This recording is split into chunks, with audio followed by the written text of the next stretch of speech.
Comme tu l'as sûrement déjà remarqué, la vidéo prend de plus en plus de place et d'importance dans la communication digitale, de façon générale, dans le marketing et sur les plateformes et réseaux sociaux utilisés au quotidien.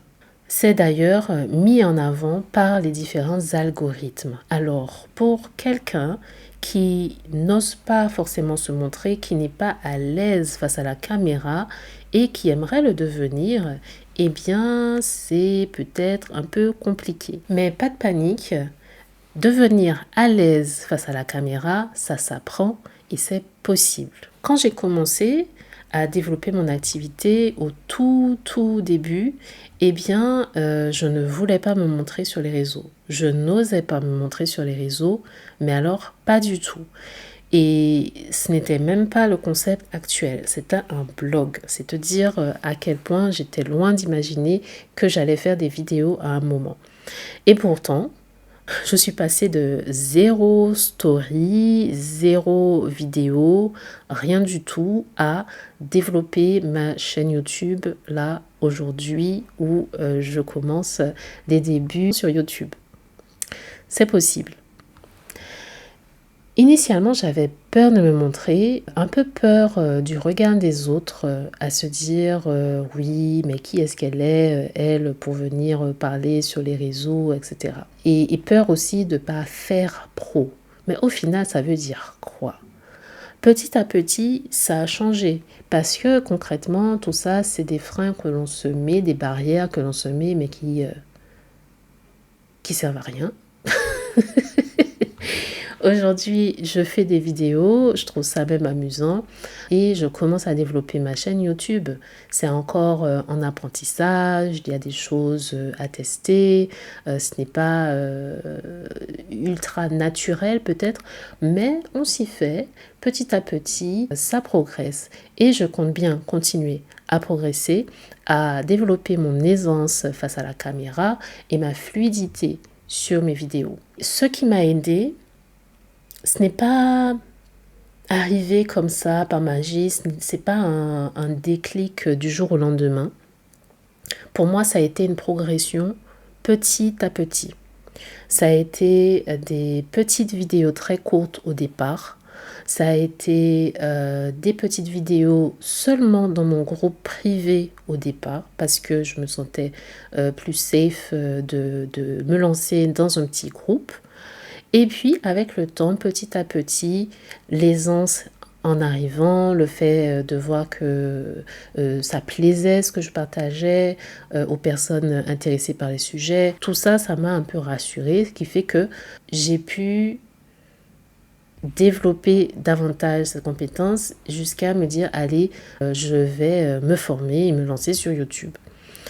Quand je parle à la caméra, eh bien, je le fais pour passer un message à un moment clé, à un moment donné, à mon audience. Et ça aussi, le fait de prendre conscience de ça, ça a changé les choses pour moi.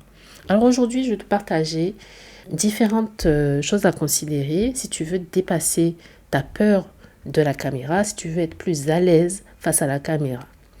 Si tu ressens une gêne à l'idée de te filmer, de te montrer, déjà sache que tu n'es pas seul, c'est même normal, c'est tout à fait normal, ça se comprend. Cette peur, par contre, elle vient pas de la caméra elle-même. En réalité, il faut aller comprendre en fait d'où est-ce qu'elle vient. Et ça peut être totalement différent d'une personne à l'autre. Mais ce n'est pas l'objet, la caméra, qui fait peur. Ça peut venir de l'imagination, de ce que la caméra va révéler, de nos maladresses qu'elle va peut-être mettre en avant, les mots, l'image, les doutes. Il y a une raison. Ça peut être la peur du regard de l'autre, d'être jugé, d'être critiqué. Quelle est ta raison profonde qui fait que tu as peur de te montrer ou que pour toi, tu n'es pas à l'aise devant la caméra? Ça se traduit par quoi? Dans la voix, dans ton visuel, l'image que tu renvoies, c'est quoi en fait? Parce qu'une fois que tu as identifié ça, eh bien, tu vas pouvoir travailler dessus afin de développer ta confiance en toi sur cet aspect-là. Et puis, je pense qu'il est intéressant d'arrêter de voir la caméra comme un juge. C'est juste un outil. C'est un outil qui te permet de te connecter à ton audience, d'inspirer ton audience, de partager ton expérience, de véhiculer ton message, de créer de la proximité avec ton audience. Et c'est ça qui intéresse. La seule façon par la suite d'apprivoiser le fait d'être en ligne face à la caméra, ça reste de s'en servir. Alors oui, on va se jeter à l'eau. Une chose que je trouve intéressante et qui m'a aidée, moi, pour dépasser ce frein, c'est de se préparer. Préparer son intention avant son message et peut-être même des mots-clés. Je ne dirais pas tout le texte en entier parce que je pense que ça ne sert à rien de juste se montrer devant la caméra et de lire des paragraphes. C'est pas intéressant. Mais au moins des mots-clés, des phrases clés que tu peux lire rapidement pour te souvenir de ce que tu veux dire. Au début, en tout cas, ça peut être rassurant d'avoir quelques notes, d'avoir quelques mots-clés. Ce qui compte, c'est l'intention. Qu'est-ce que tu veux que la personne derrière la caméra, de l'autre côté, va retenir de ta vidéo? Quel est le message que tu veux passer? Pourquoi tu veux partager ce message aujourd'hui?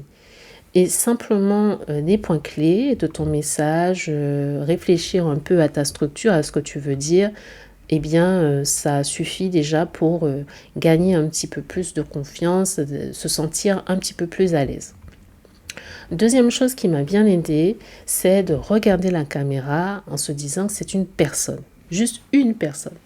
Pas un amphi, pas une salle pleine de gens, pas une conférence et tout, non.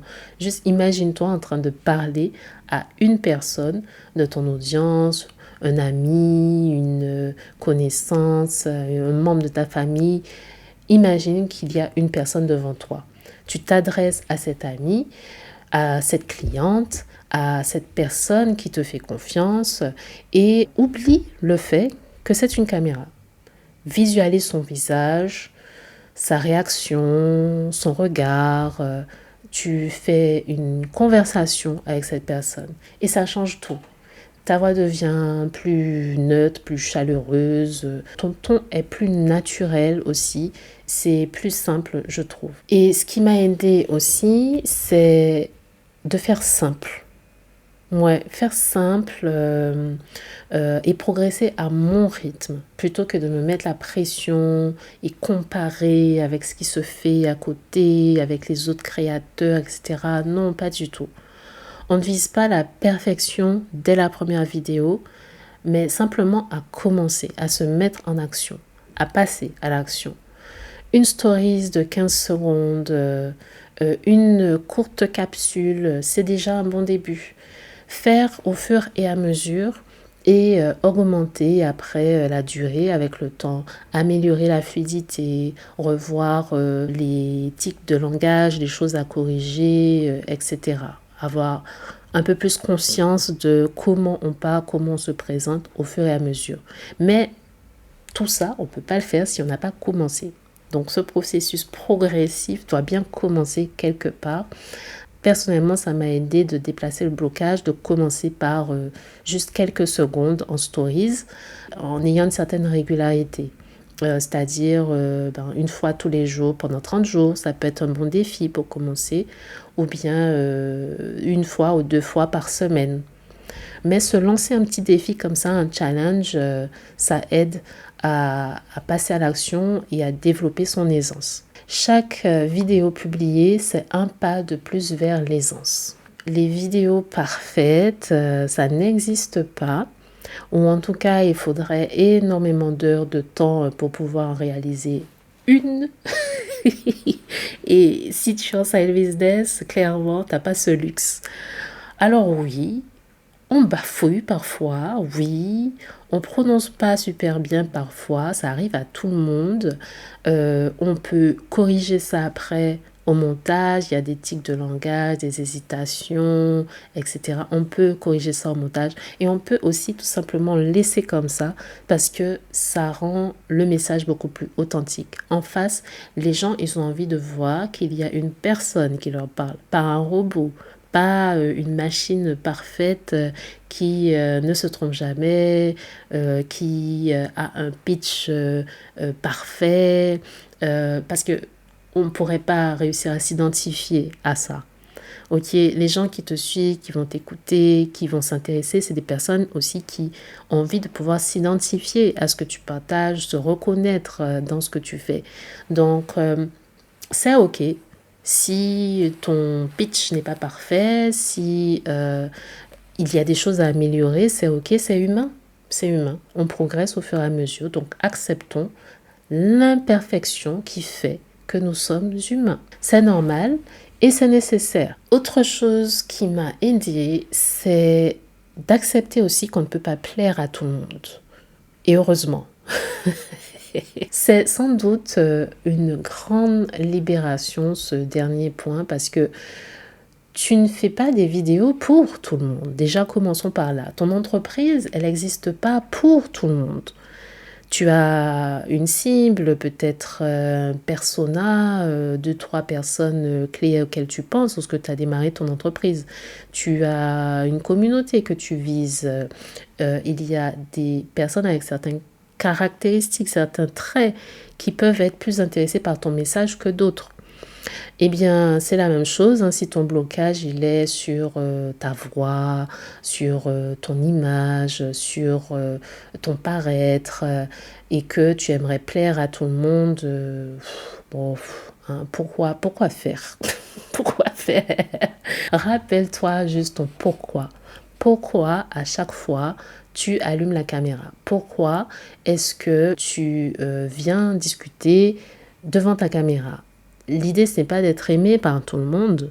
L'idée, c'est pas d'avoir l'attention de tout le monde, mais pour aider ceux qui en ont besoin, pour partager un message à ton audience, pour partager des points clés, des choses importantes, essentielles à tes clients. C'est pour ça que tu es là, clairement. Donc, que quelqu'un apprécie ce que tu portes, ce que tu mets, ce que tu mets pas, comment tu parles, le son de ta voix, etc. Bon, bref, on peut pas plaire à tout le monde et c'est tout à fait ok. C'est d'ailleurs une bénédiction parce qu'on ne pourrait pas avoir le temps de gérer tout le monde. Devenir à l'aise face à la caméra, ce n'est pas qu'une question de talent, c'est pas quelque chose d'inné, c'est pas quelque chose qu'on a déjà, hein, ça se travaille. C'est une question de courage parce qu'il en faut pour sauter le premier pas. Et le courage de se montrer, même quand tu doutes, c'est ok si au départ tu bafouilles, si c'est pas parfait, si c'est pas excellent, c'est ok, c'est normal et c'est humain. Et ensuite de persévérance, hein, pour améliorer les choses qui peuvent être améliorées. Et avec la constance, la régularité, ça devient de mieux en mieux. Et le fait de recommencer, d'améliorer encore et encore, jusqu'à ce que ça devienne un peu plus naturel, toujours plus naturel, de mieux en mieux, c'est ça l'objectif. Et tu verras qu'à force d'oser, ta présence prendra de l'assurance, ton message va gagner en clarté, ton audience va pouvoir réussir à se connecter beaucoup mieux à toi et c'est ça le but, c'est ça l'objectif. Donc, n'hésite pas, même si au départ c'est pas parfait, ose. Il faut oser passer à l'action pour pouvoir avoir des retours et de ces retours pouvoir t'améliorer et accepter que tu ne peux pas plaire à tout le monde. C'est accepter qu'il va y avoir aussi des commentaires positifs, des critiques constructives, j'espère, des critiques pas forcément constructives, mais bon voilà, ça existe, ça arrive et la vie continue parce que de toute évidence, ton entreprise, elle est là pour une raison. Il y a un pourquoi derrière ton entreprise et c'est ça qui est le plus important. Si tu veux aller plus loin, recevoir chaque semaine des conseils, des partages d'expériences, des outils, des stratégies, des éléments qui te permettent d'avancer concrètement dans le développement de ton side business, eh bien inscris-toi pour recevoir la note business et dev qui est publiée tous les mercredis directement dans ta boîte mail. C'est notre rendez-vous entre personnes ambitieuses et entrepreneurs qui veulent créer et développer une activité et rayonner. On passe à l'action parce qu'il est temps de rayonner et je te mets au défi de lancer ta première vidéo, que ce soit une vidéo en stories, sur ta page, dans ton groupe, ce qui pour toi est plus facile, plus confort pour démarrer. C'est déjà un premier pas, une première victoire que tu pourras célébrer.